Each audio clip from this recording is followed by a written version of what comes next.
Bonjour et bienvenue dans Yes We Can. À l'occasion de la Cannes 2025, nous recevons M.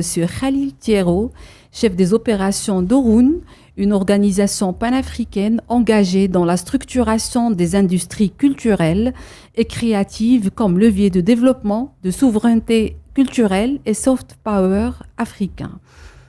Monsieur Thiero, merci d'être avec nous. Merci. Alors pour commencer, est-ce que vous pouvez nous expliquer déjà ce qu'est Orun et quelle vision a guidé la création de ce projet? Ok, d'accord. Donc, Orun, il faut savoir que c'est un mot en langue Yoruba qui signifie le monde céleste, le monde à l'origine où tout le monde vient. Donc, on va dire le paradis ou voilà, un peu ce qu'on veut. Et on a coutume de dire que l'Afrique est le berceau de l'humanité. Donc, on a choisi en fait ce mot pour exprimer, on va dire, cette vision-là. Et Orun a une autre signification. Quand vous prenez plusieurs langues qu'on parle sur le continent, comme le français, l'anglais et l'espagnol, le portugais, vous allez vous rendre compte que origine universelle, si on essaie d'abréger les deux premières lettres de chaque mot, on se retrouve avec Orun aussi. Donc, ça se double sens-là. Et donc, comme je l'ai dit, la mission d'Orun, c'est vraiment de faire rayonner l'Afrique, de mettre en avant les différentes valeurs, les savoir-faire de l'Afrique. Dans le domaine culturel. C'est ça, dans le domaine culturel. Très bien. Et quels besoins Orun veut-il répondre aujourd'hui, notamment pour la jeunesse africaine et les créateurs du continent? Ok, donc la vision d'Orun, elle est très simple et profonde. C'est de faire des industries culturelles et créatives un pilier stratégique du développement africain. Aujourd'hui, on se rend compte, et tout le monde le dit, l'Afrique culturellement, voilà, on accueille bien en Afrique, les choses sont sympas en Afrique, tu as beaucoup de créativité, etc. Mais c'est un peu utilisé juste comme quelque chose de folklorique. Pourtant, c'est un levier puissant pour pouvoir embaucher des jeunes, c'est un levier puissant de soft power, c'est vraiment quelque chose, un game changer qui peut aider l'ensemble du continent à évoluer. Alors, nous sommes en plein Cannes 2025. En tant qu'entrepreneur, comment vous percevez cet événement ? Est-ce que pour vous, c'est une simple compétition continentale ou plutôt une plateforme d'opportunité pour l'Afrique ? Ah oui, c'est plus que du sport. La Cannes, c'est une plateforme d'opportunité pour l'Afrique, pour les entrepreneurs, que ce soit sur le plan gastronomique, que ce soit sur le plan même des affaires. Aujourd'hui, si vous avez besoin de toucher plusieurs personnes à travers l'Afrique, quand il y a la Cannes, vous avez l'occasion d'avoir plusieurs nations qui se réunissent. Si vous voulez lancer votre projet à destination de tous ces pays, là, vous avez une Lucan pour pouvoir le faire. Et pour moi, c'est plus que du sport. Ça permet de connecter, en tout cas, les Africains et surtout d'avoir aussi une visibilité mondiale sur l'Afrique de manière positive. Ce n'est pas pour des guerres ou autre chose. C'est vraiment des moments de joie où le monde entier regarde l'Afrique de manière positive. Et donc, pour un entrepreneur, c'est important de pouvoir surfer sur cette vague-là aussi. D'où le lancement du projet lors de la Cannes. C'est ça, vous voulez profiter un peu de la présence. Alors, selon vous, Monsieur Thiero, est-ce que la Cannes peut-elle devenir un catalyseur pour la créativité, pour le développement des marques africaines et pour l'entrepreneuriat? Oui, je le pense. Pour nous, on le pense. Et on a même un petit exemple avec... on va dire, au démarrage de la Cannes, l'équipe de Côte d'Ivoire s'est fait habiller par un designer ivoirien et ça a envoyé beaucoup de buzz autour de ça pour montrer que si chaque pays, par exemple, à chaque fois fait ce genre de choses, à chaque Cannes, tu as un designer qui est sélectionné à l'intérieur du pays, qui habille l'équipe nationale. Vous allez voir que tout de suite, les gens vont se porter « Ah, mais tiens, on peut faire des trucs comme ça localement et qu'on sort et tout » et que ça aide en fait... on va dire à travers le sport, à travers la Cannes, ça aide tous les designers et l'industrie même aussi. Donc, c'est un fort levier qui peut aider. Donc, soft power culturel. Oui, fort levier de soft power. Et en quoi, justement, la culture, elle peut devenir aujourd'hui un levier économique et outil de soft power, comme j'ai dit, pour l'Afrique. Oui, parce que ça touche à, on va dire, tout ce qu'on peut appeler la souveraineté culturelle. Et quand on parle de souveraineté culturelle, Oui. Il faut faire la distinction avec le repli identitaire. C'est pas ça du tout. En fait, la souveraineté culturelle, c'est permettre de maîtriser toute la chaîne de valeurs culturelles, donc de la création à la production, à la diffusion.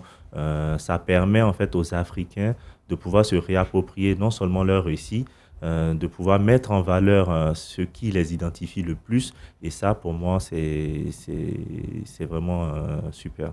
En parlant justement de souveraineté culturelle, elle est souvent moins visible que la souveraineté économique ou industrielle. Pourquoi est-elle, pourtant, elle est stratégique pour l'avenir du continent? Pourquoi, selon vous, elle est moins visible, quoi? Oui, parce que tout ce qui a trait à l'art, souvent, il est relégué en second plan. Ouais. On se dit non, c'est juste pour distraire ou voilà, c'est pas vraiment une activité. Même beaucoup d'artistes en souffrent.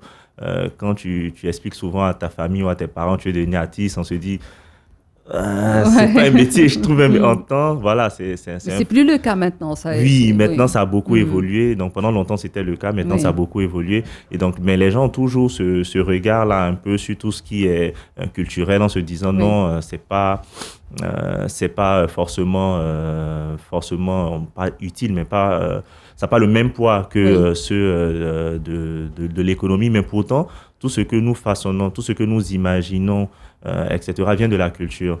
Et celui qui façonne notre imaginaire ou bien ce qui influence notre imaginaire, influence notre culture et donc influence ce qu'on veut faire plus tard. Et donc, c'est important de pouvoir s'approprier sa culture, avoir les moyens de la connaître, de la diffuser pour pouvoir mieux se projeter dans l'avenir aussi. Il y a même le côté informel, les industries créatives, ils restent encore largement dans l'informel en Afrique.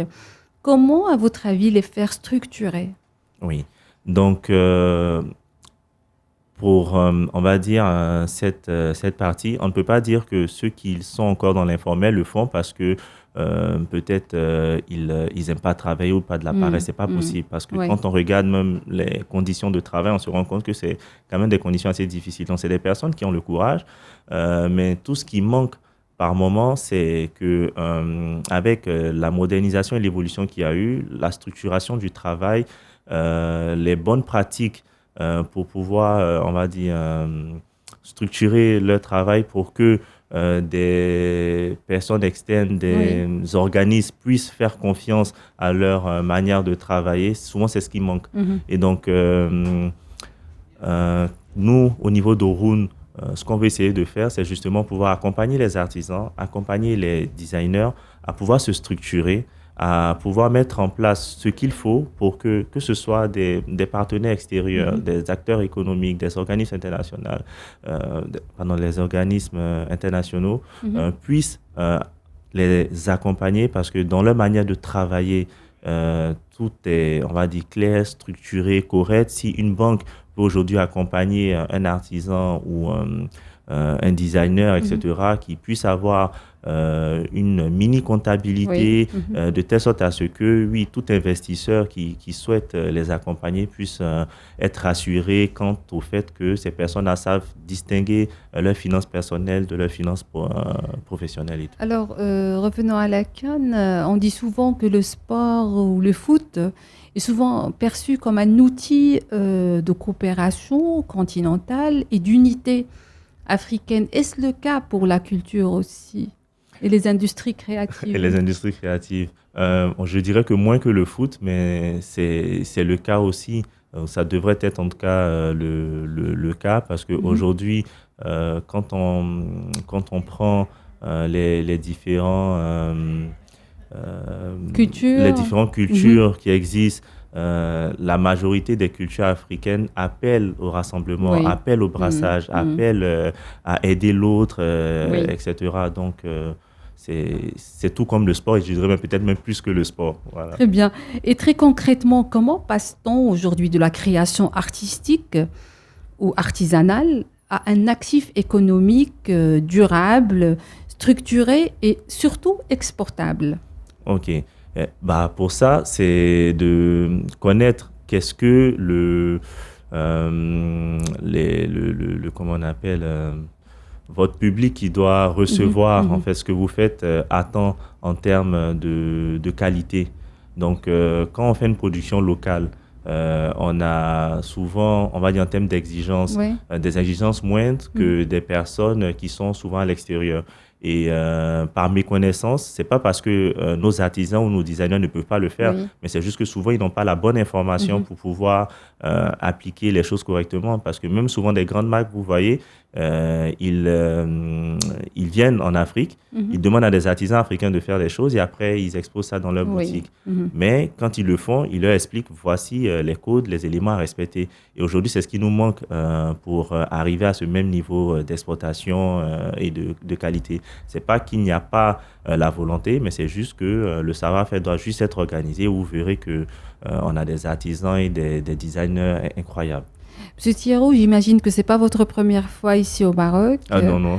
D'accord, et vous avez même choisi le Maroc pour la tenue de l'événement. Oui. Doroun, vous êtes là en plein Cannes. Comment vous percevez l'organisation, l'accueil et tout ça pendant la Cannes? La qualité des infrastructures notamment. Impeccable, impeccable. J'étais venu avant la Cannes en 2024, j'étais déjà marqué par comment est-ce que tout était organisé ici et tout. Et là, avec la Cannes, avec, on va dire, l'afflux de ce monde-là, mais franchement, tout est bien nickel, que ce soit les fan zones, que ce soit les stades, que ce soit la ville et tout. Tu te rends compte que l'organisation est impeccable.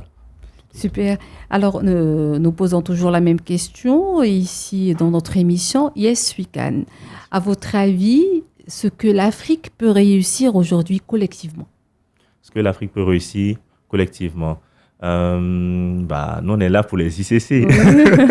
Donc, je dirais que ce que l'Afrique peut réussir collectivement, c'est de se mettre ensemble sur s'approprier vraiment notre culture, se réapproprier correctement notre culture et mettre cela en avant, parce que si, comme on le dit, je pense que pour savoir où tu vas, il faut savoir d'où tu viens. Oui. Et aujourd'hui, on trouve qu'on ne met pas suffisamment d'accent. Mais bon, le Maroc est déjà pionnier dans tout ce qui est culturel et tout, mais on souhaite que tous les autres pays d'Afrique puissent se mettre ensemble pour travailler sur les ICC et on verra que le visage de l'Afrique va changer.